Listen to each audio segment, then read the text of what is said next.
Assalamualaikum warahmatullahi wabarakatuh. Halo Sobat Sehat semuanya, jumpa lagi dengan saya Maulida dalam acara podcast Bincang Santai Rumah Sakit Umum Daerah Datu Sanggul.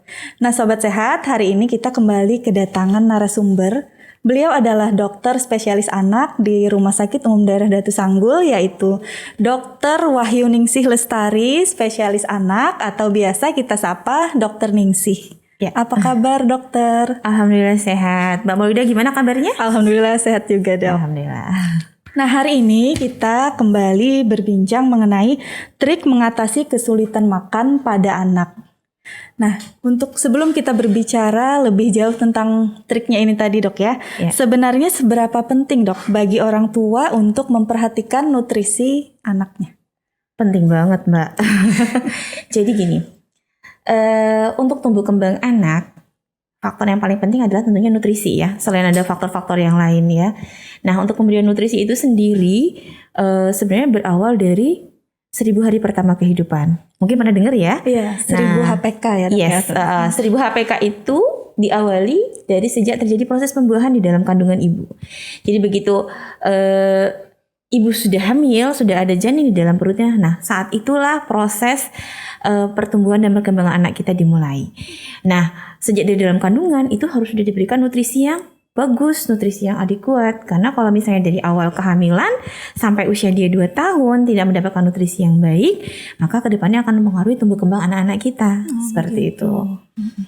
Nah, apa saja ini dok jenis nutrisi yang penting untuk tumbuh kembang anak itu tadi? Termasuk masih dalam masa kandungan itu tadi? Iya, betul. Jadi saat ibu, sebenarnya sih dari saat remaja putri ya. Remaja putri itu kan calon ibu ya. Jadi saat remaja-remaja putri itu harusnya sudah diberikan asupan nutrisi yang baik. Seperti diberikan suplemen vitamin zat besi, ya, zinc, asam folat. Jadi dengan harapan saat usia menikah nanti ibu itu sudah menjadi ibu yang sehat rahimnya, siap untuk menerima kehamilannya dan melahirkan anak-anak yang sehat. Jadi dari awal itu sudah harus disubsidi makanannya ya. Nah, saat ibu sudah hamil itu langsung diberikan nutrisi yang bagus. Jadi seperti zat besi, zinc, ya, asam folat, sehingga pertumbuhan bayinya itu bagus, sehat ya. Sehingga nanti akan lahir bayi yang sehat. Dan di awal-awal kehidupannya sampai usia dia 2 tahun itu adalah fase-fase keemasan kalau orang bilang ya. Kenapa fase keemasan? Karena pada 1000 hari pertama kehidupan itu adalah proses pembentukan organ-organ vital, organ-organ penting di dalam tubuh anak itu sedang pesatnya pertumbuhannya, mulai dari otak, saluran cerna ya, semua organ vitalnya itu terbentuk. Jadi kalau misalnya di awal kehidupannya nutrisinya tidak baik, maka kedepannya juga akan mengalami pertumbuhan dan perkembangan yang tidak baik. Jadi makanan yang bagus itu makanan yang bagaimana dokter? Tentunya makanan yang kaya akan zat gizi, yang lengkap dengan karbohidrat, protein ya, lemak, mineral, vitamin ya, zat besi, zinc. Itu penting sekali untuk proses pertumbuhan. Begitu. Nah katakanlah ini kita berbicara tentang anak yang dalam masa pertumbuhan dok ya. Misalnya usia 2-5 tahun. Nah itu sebenarnya bagaimana pola makan yang sehat untuk anak itu dok? Nah sebenarnya untuk memulai pola makan itu tadi dari awal. Jadi begitu dari dalam kandungan seperti saya sampaikan tadi sudah diberikan nutrisi yang baik. Nah begitu bayi itu lahir berikanlah ASI. Makanya kita kalau dari bagian anak itu selalu mengedukasi ASI yang terbaik buat anak kita. Karena ini kan anak kita, bukan anak sapi ya kan. Jadi kalau misalnya langsung diberikan sufor, itu pasti tumbuh kembangnya akan berbeda. Jadi yang paling baik itu adalah ASI yang paling baik buat anak kita. Jadi tapi kadang-kadang emang karena satu dan lain hal, ibu tidak bisa memberikan ASI-nya. Iya, betul. Kita biasanya anjurkan untuk pemberian ASI donor. ASI donor itu bisa dari yang masih ada hubungan darah ya. Kalau misalnya emang nggak ada ya mungkin bisa dicari yang memang syaratnya harus sehat, tidak ada penyakit-penyakit yang lain. Tapi kalau emang nggak ada juga ya memang itu pilihan terakhir adalah susu formula. Tapi tetap pemberian susu formula di bawah pemantauan karena efek dari pemberian susu formula itu kan banyak anak-anak yang alergi susu sapi ya. Betul. Jadi banyak banget yang banyak yang nggak cocok. Jadi memang kita akan selalu anjurkan ASI. sampai 6 bulan. Jadi usia 0 sampai 6 bulan berikanlah ASI. Nah, setelah 6 bulan kita baru mengenalkan namanya MPASI, makanan pendamping ASI. Nah, kalau dari kami selalu menganjurkan yang homemade, buatan mamahnya buatan sendiri, ya buatan ibunya sendiri, bukannya homemade yang beli-beli pinggir jalan ya. Kenapa? Karena memang buatan ibu itu taste-nya itu akan berbeda jika kita berikan makanan kemasan. Mungkin banyak ya produk-produk di pasaran itu yang fortifikasi, ya macam-macam. Tapi berdasarkan penelitian bisa dibandingkan anak-anak yang dari MPASI awal diberikan makanan buatan ibunya dengan anak-anak yang MPASI awalnya diberikan makanan kemasan.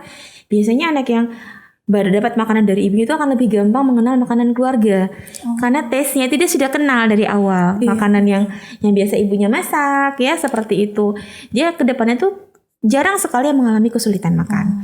Biasanya yang sering mengalami kesulitan makan ya itu tadi anak-anak yang suka mendapatkan makanan kemasan. Karena memang makanan Taste-nya kemasan beda. itu teksturnya juga nggak menyesuaikan berarti. Iya, memang sih sebenarnya ada yang usia berapa bulan kan sesuai dengan kemampuan anak ya saluran cernanya. Tapi dengan buatan makanan ibu itu rasanya itu kan beda ya, bikin sendiri dengan yang yang sudah siap saji.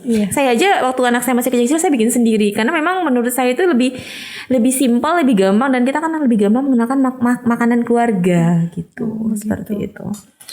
Nah, ini apa akibatnya dok jika anak kekurangan nutrisi yang diperlukan oleh tubuh itu tadi? Akibatnya banyak banget. Yang pertama, anak akan tumbuh menjadi anak yang mungkin tidak sesuai dengan usianya. Mungkin pernah dengar namanya stunting ya Mbak? Nah itu sering ya. Sekarang lagi heboh-hebohnya stunting ya. Untuk ditapin sendiri itu angka stunting masih lumayan tinggi ya, 11,02% kalau saya nggak salah per tahun 2021 ya. Meskipun ada penurunan setiap tahunnya, tapi masih ada anak-anak kita yang stunting. Tapi harus dibedakan, anak stunting itu adalah anak-anak yang tinggi badan atau panjang badan menurut usia itu tidak sesuai dengan usianya atau di bawah -2 standar deviasi.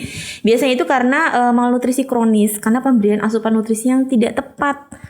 Ya, penyebabnya ada 2. Ya, penyebabnya bisa karena memang asupan nutrisinya kurang, bisa juga karena kebutuhan nutrisinya meningkat. Nah, asupan nutrisi yang kurang bisa penyebabnya itu karena ketidaktahuan orang tua tadi untuk memberikan nutrisi pada anaknya yang zat gizi tadi. Kadang-kadang ada orang tua tuh ngasih makan tapi dia nggak tahu ini karbohidratnya cukup nggak ya, proteinnya cukup nggak ya. Yang penting kenyang gitu. Nah itu kenyang gitu. Padahal mungkin nggak dapat protein dia di situ, cuma karbo aja, nggak dapat lemak dia di situ ya. Jadi akhirnya mengganggu tumbuh kembangnya, mengalami malnutrisi, akhirnya jadi anak yang stunting. Ya, yang faktor kedua bisa juga karena faktor ekonomi. Ya, kadang-kadang mungkin karena kebutuhan kondisi ekonomi sehingga mungkin orang tua tidak bisa memenuhi kebutuhan nutrisi anaknya. Tapi menurut saya pribadi, memberi makanan yang sehat itu tidak mesti mahal. Betul. Kan kadang-kadang yang tersebar di luar sana itu makanan saya tuh yang daging, wah pokoknya mahal-mahal gitu. Betul. Enggak, padahal tahu tempe ya, telur, ikan. Di sini kan banyak ikan yang di sekitar sungai kita ya. Aja, ikan apa? Haruan. Nah, itu bagus banget gitu ya. Jadi maksud saya nggak perlu mahal, yang penting kebutuhan nutrisinya tercukupi. Nah, itu tadi kan karena asupan nutrisi yang kurang. Penyebab yang kedua adalah karena kebutuhan meningkat. Biasanya pada anak-anak yang sakit lama, anak-anak yang sering sakit-sakitan. Kan ada anak-anak kita yang memang daya tahan tubuhnya lemah sehingga sering sakit, yang sering diare, ya kan? Terus anak-anak yang lahir dengan prematuritas, ya sehingga kebutuhan nutrisinya juga banyak. Oh, lebih banyak dari anak-anak yang benar, anak-anak prematur itu butuh nutrisinya lebih banyak daripada anak-anak yang lahirnya dengan berat badan normal, ya. Jadi faktor-faktor itulah yang akan mempengaruhi pertumbuhan dan perkembangan anak kita. Jadi memang sebagai orang tua, khususnya ibu-ibu di luar sana, benar-benar harus memperhatikan kebutuhan nutrisi anak kita. Tidak mesti mahal ya ibu-ibu, yang penting cukup terpenuhi semua kebutuhan anak kita. Insya Allah anak kita bisa tumbuh menjadi anak-anak yang sehat dan kuat. Iya. Nah ini sebenarnya kalau melihat anak stunting itu kita melihatnya seperti misalnya katakanlah mohon maaf ini pendek gitu ya dok ya. Nah sebenarnya gimana cara membedakannya nih dok, anak yang stunting dengan anak yang memang genetiknya itu pendek dok gitu. Oke. Sebenarnya ada kesalahan dalam informasi ya. Oh iya. Semua anak pendek dianggap stunting. Padahal pendek itu bukan berarti stunting. Jadi kita kembali ke definisi awal. Apa sih stunting itu? Perawakan pendek karena malnutrisi kronis. Jadi yang bikin dia pendek karena dia kekurangan nutrisi di awal kehidupannya tadi. Beda dengan anak yang memang posturnya pendek tapi nutrisinya bagus karena emang faktor genetik. Karena emang ada yang mohon maaf ayah ibunya juga nggak tinggi banget, nggak mungkin lah anaknya tinggi ya kan, anak siapa nanti nanti dibilang anak siapa gitu ya. Tapi selama nutrisinya bagus ya, anak itu akan tumbuh menjadi anak-anak yang hebat, anak-anak yang produktif ya. Mungkin bisa lihat banyak orang-orang jenius di luar sana juga nggak tinggi banget ya, tapi pintar ya. Jadi bukan berarti betul. Anak yang pendek itu perawakan pendek mohon maaf akan menjadi anak-anak yang IQ-nya juga rendah, enggak ya. Jadi harus digarisbawahi, stunting itu memang harus ada malnutrisi di situ. Kalau nggak ada malnutrisi ya memang dia perawakan pendek karena faktor genetik. Dan ada lagi Mbak, perawakan pendek yang karena memang faktor hormon. Yang mungkin kita lihat teman-teman kita yang di film-film kan ada ya yang mohon maaf yang karena gangguan hormonal, gangguan kromosom, gangguan pertumbuhan tulang, yang memang akhirnya dia terlahir dengan emang bentuk tubuhnya yang perawakannya pendek karena memang gangguan itu, bukan karena malnutrisi, bukan karena genetik juga, tapi itu tadi faktor-faktor yang lain seperti hormonal, kromosom, pertumbuhan tulang yang terganggu itu juga bikin perawakannya pendek. Jadi banyak banget. Jadi di masyarakat tuh kan mikirnya ini pendek stunting nih, enggak ya. Kurus gitu dok, kalau anak kurus kan ya gitu. Nah tapi berbicara tentang anak yang cenderung kurus ini tadi dok ya, padahal misalnya dia banyak nih dok makannya, tapi tetap kurus. Nah gimana tuh dok? Pengalaman pribadi ya? Pengalaman pribadi sih dok. Kok makannya banyak nih, tapi kok gak jadi daging? Sementara ada anak yang makannya biasa aja, tapi kok gendut. Nah, kayak saya ini bernafas aja jadi daging. Jadi gini, kita karena suka salah ya, anak sehat tuh harus gendut ya dok? Enggak. Jadi anak sehat itu yang berat badan menurut tinggi badan itu sesuai. Jadi kan ada kita tuh punya kurva ya, kurva untuk menentukan anak ini berat badannya sesuai nggak dengan tinggi badannya. Jadi di situ akan kelihatan dengan tinggi badan sekian berat badannya sesuai nggak. Jadi selama dia masih dalam batas normal, jadi nggak mesti gemuk. Yang penting dia sesuai dengan tinggi badannya aman. Makanya harus rajin diukur tinggi badan dan berat badannya anak-anak kita. Harus rutin setiap bulan ya minimal. Kalau di sekolah-sekolah kan rutin ya. Ada di sekolah anak saya itu setiap bulan tuh ada pengukuran tinggi badan, panjang badan seperti itu. Terus kalau anak-anak balita kan ke posyandu atau ke puskesmas. Jadi kita bisa memantau. Jadi yang harus digarisbawahi, sehat itu nggak mesti gendut. Karena malah gendut itu malah bikin penyakit ya, malah muncul penyakit-penyakit metabolik ya. Cuma kadang kan orang di luar sana tuh mikir, kok anak saya nggak segendut anak tetangga ya. Iya, jadi rasanya kayak kurang sehat ya. Nah, enggak, harus benar-benar harus dirubah itu mindset seperti itu. Jadi anak sehat tuh nggak mesti gendut ya, yang penting tinggi badan dan berat badannya sesuai dengan seharusnya. Dia ada kurva khususnya seperti itu. Nah ini kita kembali membahas tentang stunting tadi dok ya. Sebenarnya kalau seorang anak itu sudah dinyatakan stunting nih dok, masih bisa nggak untuk diperbaiki dok? Tidak ada kata terlambat Mbak. Saya suka nih. Jadi gini, dok gimana ya anak saya ini udah stunting nih, gimana? Apakah masih bisa seperti anak-anak yang lain? Bisa, insya Allah bisa. Jadi mengejar catch up ya namanya, mengejar ketertinggalan. Jadi anak-anak yang stunting tuh bukan ya udahlah udah kadung gitu ya, udah terlanjur jadi stunting, udah nggak bisa diapa-apain. Enggak, dia tetap bisa menjadi anak-anak yang produktif. Dia tetap bisa menjadi anak-anak yang berprestasi ke depannya. Malah kadang anak-anak stunting itu kalau misalnya memang penanganannya benar, dia mungkin bisa lebih baik dari teman-temannya yang tidak stunting gitu ya. Caranya gimana? Pertama tuh nutrisi, tetap nutrisi, kejar nutrisinya.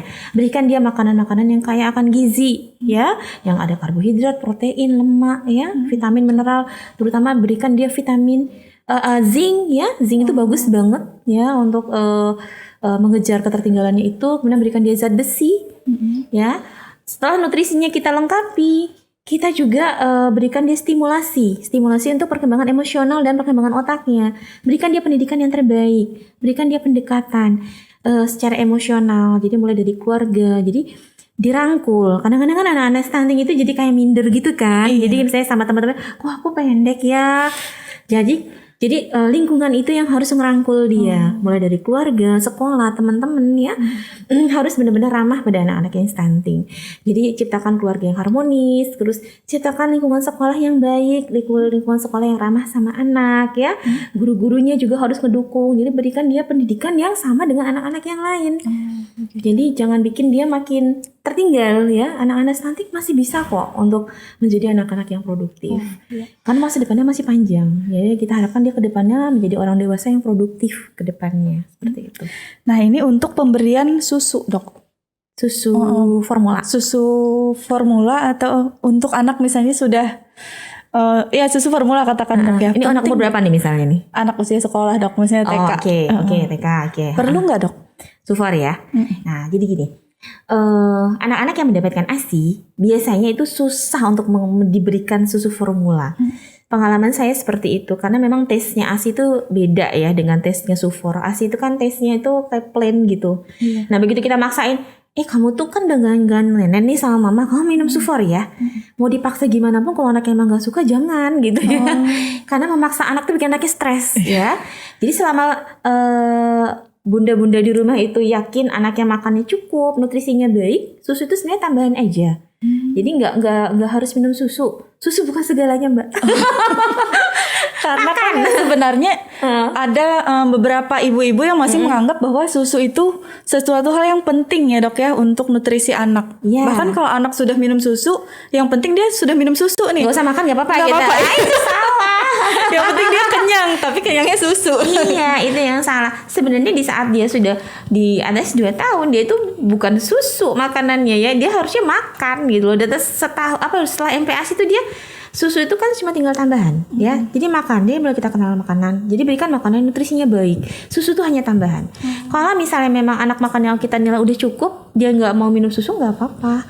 Ya, yang penting kita harus yakinkan dia makannya cukup 3 kali sehari, ada cemilan di antara jam makan ya. Jadi jangan pernah memaksa yang sebenarnya mungkin anak kita nggak suka, malah bikin dia stres. Dan juga jangan pula mengalihkan makanan utama ke susu. Ya udahlah, Dok, daripada nggak makan ini susu aja. Itu salah ya. Nanti makin susah ke depannya. Iya, bahkan susu karena seringnya minum susu ini tadi terlalu banyak lalu kenyang. Dan susah, Dok, makan jadinya. Iya, benar. Pengalaman pribadi ya, Mbak. Pengalaman pribadi juga. Curhat jadinya. Kadang-kadang orang tuh suka salah kan, udah nggak mau makan susu aja, kenyang. Makin dia kenyang makin nggak mau makan. Iya, benar, Dok. Iya, benar. Nah, sebenarnya diperlukan juga nggak untuk pemberian penambah nafsu makan, Dok? Vitamin penambah nafsu makan. Nah, sebenarnya vitamin penambah nafsu makan tuh sifatnya tuh kayak apa ya? Secara psikologis aja sih, Mbak. Sebenarnya untuk ngatasin susah makan bukan vitamin solusinya.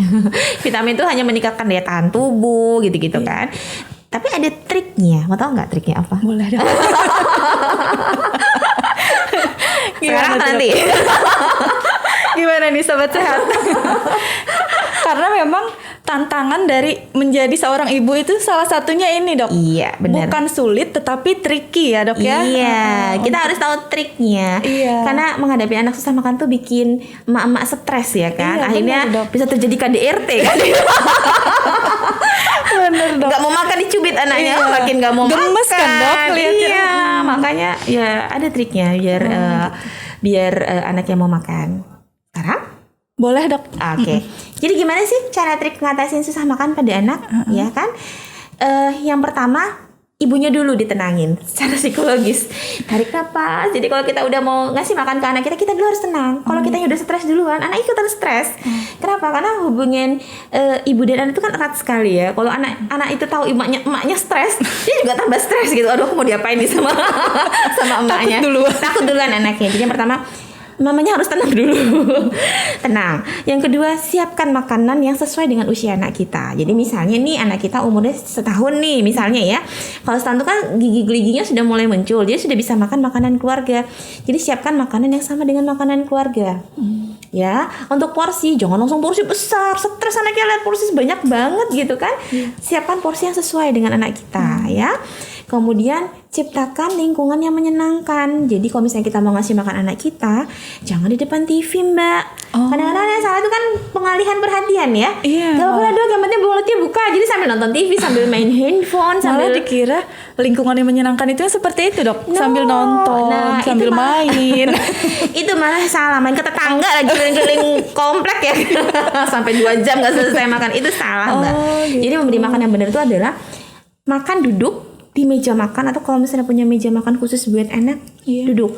Jadi anak tuh sekarang kita ajarin makan yang benar itu nggak sambil lari-lari loh. Makan yang benar itu nggak sambil main-main, nggak sambil ke tetangga, enggak. Makan tuh duduk. Sekarang kita mengatur anak untuk mengajari anak cara makan yang benar. Jadi siapkan lingkungan yang menyenangkan. Tadi ya saya bilang lingkungan menyenangkan. Jadi jauhkan TV, jauhkan mainan yang membuat dia terpecah konsentrasinya. Jadi benar-benar makan duduk. Fokus, Dok, ya. Fokus ya. Jadi siapkan tempat khusus buat dia makan. Kalau bisa makan bareng-bareng anggota keluarga yang lain ya. Nah, makan. Kemudian pastikan jamnya teratur, Mbak. Jadi jam teratur itu misalnya kita yang bikin jadwal buat anak kita. Misalnya makan pagi jam 8, ya besoknya jam 8. Jadi rutin. Pokoknya jam 8 pagi kamu harus sarapan. Jadi rutinitas itu akan membuat terbiasa. Karena kita yang ngatur anak kita. Anak kita mau bagaimana, kita sebagai orang tuanya yang menciptakan itu. Jadi bikin terjadwal ya. Terjadwal, jadi misalnya memang makan pagi jam 8, makan siang mungkin jam 12 atau jam 1, ya memang harus rutin. Makan malam misalnya jam 7 malam, harus rutin. Jadi kita juga sebagai orang tuanya itu harus konsisten. Jangan kita udah bikin aturan, kita sendiri yang ngelanggar gitu kan. Kadang kan misalnya emaknya nih mager. Nah itu kadang-kadang yang bikin semuanya jadi kacau karena kita sendiri. Jadi yang penting itu jadi terjadwal, lingkungan yang menyenangkan tuh yaitu tadi jauh dari yang mengalihkan perhatiannya. Terus kalau anak umur setahun tuh kan sudah mulai belajar mau makan sendiri, biarkan dia makan sendiri, biar aja berhamburan, nggak apa-apa, emang lagi fasenya belajar. Dengan dia makan sendiri tuh dia akan lebih menemukan sensasi yang berbeda untuk makan gitu. Tapi ya walaupun dengan makan sendiri itu kadang yang masuk ke mulut tuh dikit, Dok. Nggak apa-apa. Lebih banyak berhamburan. nggak apa-apa, itu namanya proses belajar. Gitu. Nah ya yang penting Maya jangan stres, karena berantakan stres kan mamanya. Udah sini mama aja nyuapin, nanti anaknya nggak jadi makan sendiri. Besok-besok jadi nggak pintar makan sendiri, ya harus disuapin. Ya kita sendiri sih sebenarnya yang menciptakan suasana yang tidak baik gitu kan. Kemudian makan itu nggak boleh lebih dari 30 menit, Mbak. Jadi kalau anak udah mulai ngemut-ngemut, makan, ngelamun-ngelamun gitu kan. Pokoknya kita harus punya timer. 30 menit, selesai nggak selesai, time out, selesai. Jadi tarik makanannya. Jadi biar anak tahu makan tuh nggak boleh lama-lama, nak. 30 menit, habis nggak habis kamu harus selesai makan. Kadang kan ada anak yang mengunyahnya tuh lama. Nah itu yang makan kita harus ajarin. Jadi makan tuh dikunyah, nggak diemut. Kan anak kan suka gitu ngemut. Akhirnya habis diemut nggak ditelan karena udah nggak ada rasanya toh. Akhirnya dibuang, dilepeh gitu kan. Itu yang salah. Jadi makan tuh nggak boleh lebih dari 30 menit. Kalau udah 30 menit dia nggak selesai, tarik makanannya. Terus yang berikutnya, jangan pernah memberikan makanan manis di antara jam makan. Misalnya nih dia makannya jam makan siang nih, saya jam 1 siang nih. Jam 12 jangan kasih minum susu, Bu. Ya, Bu, ya jangan kasih minum susu. Pasti dia kenyang. Jadi begitu jam 1 dia makan, dia udah kenyang. Udah kenyang dengan susu. Terus jangan kasih cemilan yang manis-manis di deket-deket jam makannya. Karena itu bikin anaknya kenyang. Kayak kita lah, Mbak, kenyang dipaksa makan marah ya kan. Nah, seperti itu. Terus jangan pernah marahin anak. Kalau makanannya nggak habis jangan dimarahin. Ya karena kalau anak dimarahin stres, akhirnya begitu jadwal makan dia udah takut. Akhirnya dia nggak mau makan. takut dimarahin lagi sama mamanya. Jadi itu tadi lah, harus ciptakan lingkungan menyenangkan. Nah ini juga termasuk yang snacking time tadi, Dok ya. Sebenarnya snack itu jenisnya seperti apa yang bagus untuk anak, Dok? Tergantung usia ya, Mbak. Kalau misalnya anak umur di bawah 1 tahun, kan kita memberikan snack itu sesuai dengan kemampuan makannya ya, gigi-geliginya. Tapi kalau misalnya anak sudah di atas 1 tahun kan sudah mulai bisa makan macam-macam. Kalau saya sarankan tetap berikan snack homemade, buatan sendiri. Tetap homemade ya, Dok? Iya, buatan sendiri. Makanya mamanya harus rajin masak terus dong berarti, Mbak. Iya, cooking time. Demi anak ya, kalau saya bilang mah, karena dengan dia mengenal masakan ibunya, dia akan lebih nyaman makan makanan keluarga gitu. Termasuk dari kecil. Jadi misalnya kayak kita mengenalin puding ya, umur yang kayak masih MPASI gitu ya. Bikin puding bikinan sendiri aja. Nggak usah yang ribet-ribet, simpel-simpel aja. Nanti dia kan akan ngerasa taste-nya, oh iya ini enak ya gitu ya. Daripada kita membeli makanan siap saji, ya kita nyebutin merek ya. Emang enak sih, cuma kan terlalu gurih ya kadang-kadang makanan di luar sana. Terus kadang-kadang ada MSG-nya, ada penyedapnya. Memang anak-anak suka tapi tidak sehat, Mbak. Ya kita aja suka ya kan. Cuma kan tidak sehat ya. Jadi kalau saya tetap anjurkan siapkan snack buatan sendiri. Walaupun itu cuma gorengan ya, tapi gorengan ala kita sendiri, bakwan gitu ya misalnya. Kan itu lengkap, ada sayurnya ya, bisa masukin macam-macam. Jadi anak juga bikin nugget sendiri daripada beli nugget yang udah dijual yang mungkin ada pengawet dan penyedap lain ya. Lebih bagus bikin sendiri, gampang Mbak, banyak kok resep-resep masakan di luar sana. Jadi intinya memang menjadi seorang ibu itu tidak mudah ya. Benar. Menjadi seorang ibu itu tidak mudah, memang harus siap lahir batin. Jadi menjadi seorang ibu itu susah, tapi memang semuanya proses belajar. Tidak ada orang yang tiba-tiba langsung jadi ibu, semua itu ada proses ya, pelan-pelan bisa insya Allah ya. Iya, betul dok. Nah ini kita sedikit membahas tentang hepatitis pada anak nih dok. Karena memang ya, lagi heboh ya. Iya lagi heboh. Iya. Jadi sebenarnya gimana dok menurut dokter tentang hepatitis pada anak ini? Hepatitis akut ya? Iya. Oke. Memang kan ini kasus yang lagi hot-hotnya ya. Kita juga sih dari bagian anak ya, dari IDAI sendiri sih masih mencari informasi ya, karena kasusnya juga sudah mulai bermunculan ya untuk akhir-akhir ini ya. Memang sebenarnya kan kasus berawal dari tahun 2021 kalau saya nggak salah. Cuma mulai banyak kasusnya di April. Nah, WHO itu sendiri sudah mendeklarasikan bahwasannya menjadi kasus luar biasa di 15 April 2022 ini kalau saya nggak salah. Dan sudah mulai masuk di Asia Tenggara dan termasuk Indonesia di per 15 April sampai sekarang. Apa sih hepatitis akut itu, Dok? Gitu ya. Hepatitis akut yang sekarang sedang ada saat ini sedang terjadi ini adalah hepatitis yang berbeda dengan hepatitis yang sudah ada sebelumnya. Jadi penyebabnya itu masih belum diketahui secara pasti ya. Dia bukan hepatitis A, B, C, D, E bukan. Jadi setelah diteliti bukan. Jadi masih dicari tahu penyebabnya apa. Jadi bagi saya perlu kita mengetahui gimana gejalanya, gimana cara pencegahannya, terus kalau udah kena harus bagaimana saya dokter gitu ya. Jadi untuk para ibu-ibu di luar sana, para orang tua, yang pertama jangan panik ya. Tetap tenang. Nah, gejala awal dari hepatitis itu biasanya paling sering adalah demam, ada mual, muntah ya, diare, mata kuning, kulitnya kuning ya, terus nyeri sendi ya, kadang disertai dengan gangguan di pernafasan. Nah, kalau misalnya itu terjadi, satu lagi lupa saya, BAB-nya, misalnya BAB-nya warnanya tuh kuning pucat atau kayak dempul, kayak gini nih, kayak layar kita. Kayak gitu tuh. Gitu, iya. Terus atau pipisnya kecoklatan kayak seperti teh pekat. Nah, kalau itu terjadi sama anak kita, jangan panik, langsung bawa ke dokter. Fasilitas kesehatan terdekat. Nanti di situ akan dilakukan pemeriksaan lebih lanjut dan akan segera ditata laksana. Yang penting jangan panik dulu.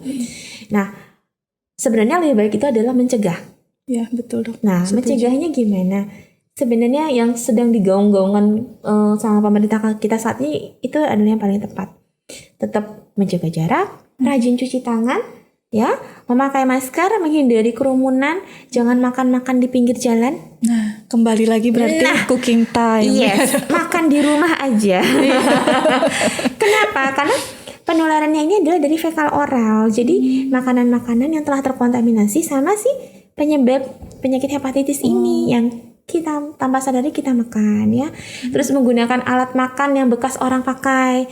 Ya, karena namanya kalau makan di luar tuh di rumah makan kan pasti itu alat makan yang udah dipakai banyak orang ya. Yang mudah-mudahan dicuci dengan benar ya, tapi kita kan nggak tahu ya. Makanya kalau emang terpaksa harus makan mungkin di perjalanan, bawa alat makan sendiri kalau saran saya. Bawa alat makan sendiri. Terus pastikan memang di tempat makan yang hygiene, yang bersih, kan bisa kelihatan ya proses rumah makan yang bersih seperti itu. Itu kalau udah apa ya, kalau misalnya udah mentok ya, emang saya harus perjalanan dong gimana? Gak mungkin kalau nggak makan di luar gitu ya. Paling solusinya seperti itu. Kemudian memang harus rajin cuci tangan, Mbak. Jadi cuci tangannya kapan aja dokter ya, sebelum dan setelah melakukan aktivitas. Terutama kalau mau mengolah makanan nih, misalnya kita ibu-ibu di rumah mau masak nih, baru belanja di pasar nih, pulang ke rumah jangan langsung masak. Ya mandi dulu, bersih-bersih dulu, cuci tangan, masak, pastikan tangannya bersih ya. Mau cuci tangan sebelum makan, terus cuci tangan habis buang air besar, buang air kecil itu harus benar-benar cuci tangan karena memang penularan dari situ tanpa kita sadari. Terus kalau ibu yang masih punya baby, masih punya bayi, sebelum nyusuin bayinya cuci tangan dulu, bersih-bersih dulu. Kalau menyiapkan makanan bayi juga cuci tangan dulu. Kalau baru bersihin kotoran bayi, cebokin tuh kotorannya, popongnya dibuang di tempat sampah di tempat yang benar, terus cuci tangan. Pokoknya intinya rajin cuci tangan pakai sabun dan air mengalir, Mbak. Oh, menjaga hygiene ya dok Iya, ya, personal hygiene. Benar. Terus kalau anak-anak sekolah kan udah mulai sekolah nih, bawain bekal. Intinya rajin masak, emak-emak harus masak. Jadi jangan biarkan anak-anak kita beli makanan-makanan di luar sana yang kita nggak tahu kebersihannya, proses pembuatannya bagaimana. Mendingan meskipun cuma dibawain nasi sama telur ceplok, mendingan masak sendiri gitu ya kan. Kalau saya sih yang kita bisa yakin kebersihannya daripada kita kasih uang jajan dia beli, namanya anak-anak ya. Lihat macam-macam makanan ya pasti dibeli padahal belum tentu bersih. Betul, jadi kembali lagi itu ya dok. Iya. Peran ibu. Iya benar. Maupun ibu itu bekerja, sempatkan masak di rumah. Betul dok. Seperti itu. Nah ini terakhir nih dok. Ya. Pesan untuk sobat sehat di rumah tentang nutrisi dan kesehatan anak ini tadi dok. Ya. Baik. Untuk semua ibu-ibu di luar sana, menjadi seorang ibu itu adalah satu proses yang tidak mudah. Jadi tapi jangan takut untuk menjadi seorang ibu. Menjadi seorang ibu mempunyai anak adalah anugerah yang luar biasa yang diberikan oleh Allah untuk kita. Nah, begitu kita dititipin anak sama Allah, itu tanggung jawab kita sebagai orang tua untuk memberikan dia nutrisi, makanan, pendidikan yang baik buat anak-anak kita. Karena dengan memberikan nutrisi sejak dari dalam kandungan sampai ia besar, itu maka anak-anak kita akan tumbuh menjadi anak-anak yang sehat, anak-anak yang berprestasi, dan tentunya akan menjadi anak-anak yang produktif di luar sana. Suatu saat masa depan kita juga akan tergantung sama anak-anak kita saat ini. Nanti kalau anak-anak kita sehat, insya Allah negara kita menjadi negara yang kuat karena punya penerus yang sehat dan kuat. Jadi tetap semangat untuk tetap memberikan nutrisi yang terbaik buat anak-anak kita. Iya, nah sobat sehat, dengan begitu berakhir pula perbincangan kita bersama Dr. Ningsih pada hari ini. Terima kasih dokter sudah meluangkan waktu untuk berbincang di podcast Bincang Santai. Saya Maulidah pamit undur diri. Wassalamualaikum warahmatullahi wabarakatuh. Waalaikumsalam warahmatullahi wabarakatuh.